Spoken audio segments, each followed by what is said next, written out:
সব ঠিক থাকলে এ বছরই চালু হতে পারে হযরত শাহজালাল আন্তর্জাতিক বিমানবন্দরের থার্ড টার্মিনাল। চলছে শেষ মুহূর্তের কাজ।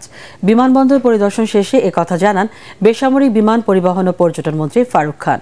মালয়েশিয়ার বিমান টিকিটের সংকট নিয়ে সাংবাদিকদের প্রশ্নের জবাবে তিনি বলেন, বায়রা ও রিক্রুটিং এজেন্সি সচেতন হলেই এই ভোগান্তি কমানো সম্ভব।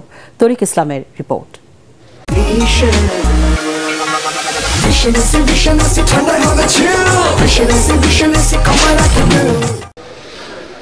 চোখ ধাঁধানো কারুকার্য আর সারি সারি যন্ত্রের স্তূপ দেখেই বোঝা যায় বিশাল কর্মযজ্ঞ চলছে বিমানবন্দরের থার্ড টার্মিনাল ঘিরে। বিমানবন্দরে কাজ পরিদর্শনে গিয়ে বিমান ও পর্যটন মন্ত্রী আশা করেন এবছরেই চালু হবে নতুন টার্মিনাল। আমরা এখন পর্যন্ত এই টার্মিনাল যেটা তৈরি করেছি এটাও কিন্তু খুবই ওয়ান্ডার।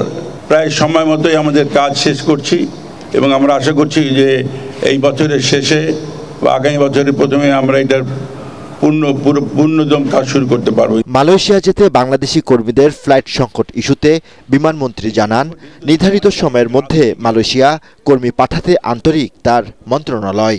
বিমান সিভিল এভিয়েশন যতটুকু করার আমরা করছি, তবে আমি মনে করি এই ব্যাপারে যদি আরও 10 দিন বা 15 দিন আগে আমাদেরকে জানানো হতো তাহলে আমরা এটাকে অ্যাটলিস্ট এই টিকিটের ভাড়া এতটা বাড়ত না বলে আমি মনে করি। সেবা বাড়াতে শাহজালাল আন্তর্জাতিক বিমানবন্দরে দ্বিতীয় রানওয়ে নির্মাণের পরিকল্পনা সরকারের রয়েছে বলেও জানান মন্ত্রী।